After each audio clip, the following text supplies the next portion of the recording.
eu tinha vontade de falar do meu filho. Para mim, ele era uma vida que não estava mais nesse plano, mas que dentro de mim ele existe, né? Então, não poder falar do Pedro, não ter essa abertura para falar dele, né? Como se ele fosse uma página virada, era algo que me machucava profundamente.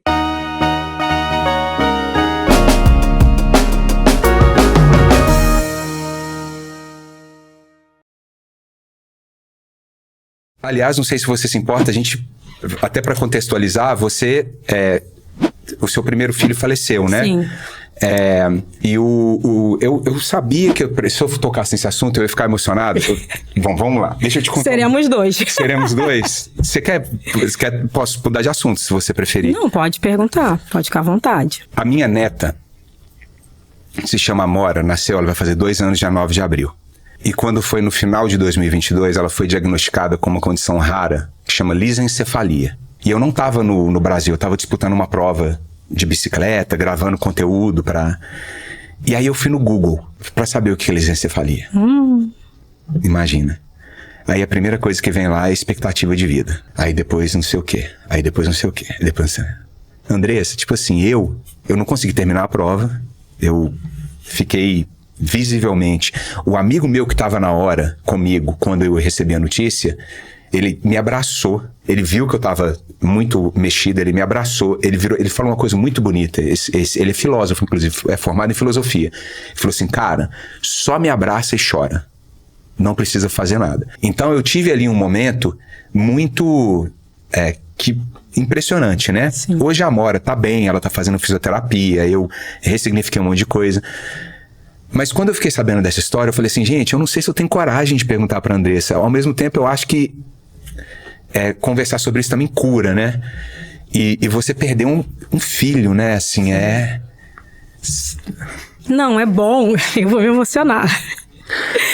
Vou até tirar o óculos. Ave Maria. Mas assim... É bom quando me perguntam do Pedro, porque durante muito tempo, né, quando o assunto era filhos e eu tinha recém perdido o Pedro, as pessoas mudavam de assunto, né, as pessoas se calavam. Numa tentativa de me poupar mesmo. Só que acabava me machucando ainda mais, porque eu tinha vontade de falar do meu filho. Para mim, ele era uma vida que não estava mais nesse plano, mas que dentro de mim ele existe, né? Então, não poder falar do Pedro, não ter essa abertura para falar dele, né? Como se ele fosse uma página virada, era algo que me machucava profundamente. Então, sempre que eu falar do Pedro, tem 9 anos que o Pedro se foi. Sempre que eu falar do Pedro, todas as vezes, inevitavelmente, eu vou me emocionar. Mas é uma emoção de, caramba, eu posso falar dele, sabe? Eu tenho espaço para falar dele, vão me ouvir falar dele, né? É o que me foi tirado durante muito tempo. Não é um choro de dor, sabe? É um choro disso, de liberdade, de libertação, de poder tocar no nome do meu filho, de entender que hoje as pessoas consideram falar do meu filho, né? Que ele pode continuar existindo em memória, né? Que eu posso continuar levando a memória do meu filho. Então, por mais que, né, me desperte muita emoção, eu gosto muito de falar do Pedro. Para mim é muito importante falar sobre ele. Posso te dar um abraço? Pode, claro.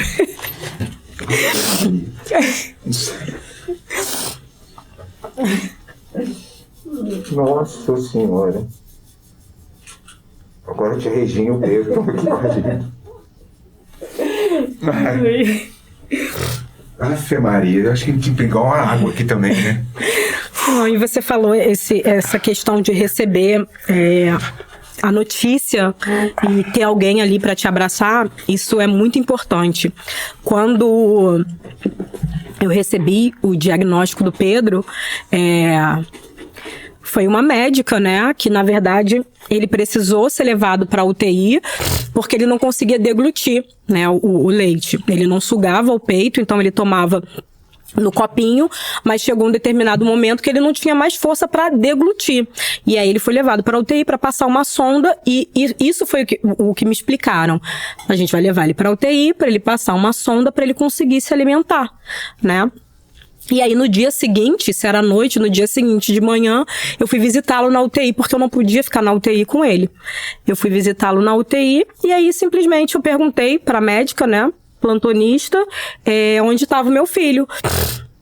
E aí ela falou assim, o bebê que deu entrada aqui ontem, então, ele tá ali, mas ele já tá entubado porque ele tem uma cardiopatia congênita grave, que se ele não operar ele vai morrer, e suspeita de uma síndrome genética. Depois você joga no Google, é síndrome de Edwards. E assim, não tem vaga para ele ser transferido para operar, tá? Então tem que ver aí o que você vai fazer. Caramba! Foi assim que ela me deu a notícia de que o meu filho não teria muito tempo de vida. E assim, tinha várias mães ali acompanhando seus filhos, e eu tava assim, perdida, porque eu entrei sozinha, né, não pude, meu marido não podia entrar comigo, né, tinha um horário certo pro pai entrar, né, pra acompanhar. Ele tava lá no hospital? Ele tava no hospital, ele tava do lado de fora, entendi. E ele já sabia.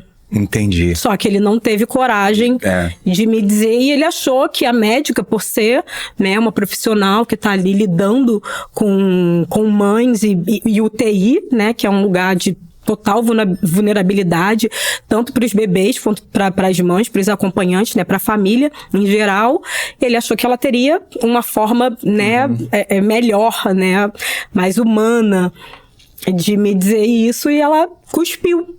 Assim, essa notícia em cima de mim. E aí, no final, só tinha eu e meu marido mesmo pra se abraçar e chorar. Mas no momento em que eu precisava que alguém, né, me dissesse isso de uma forma acolhedora, simplesmente foi disparado, assim, no meu colo e se vira. Se vira aí com essa informação. E é isso. Nossa Bem Senhora. complicado. Olha aí.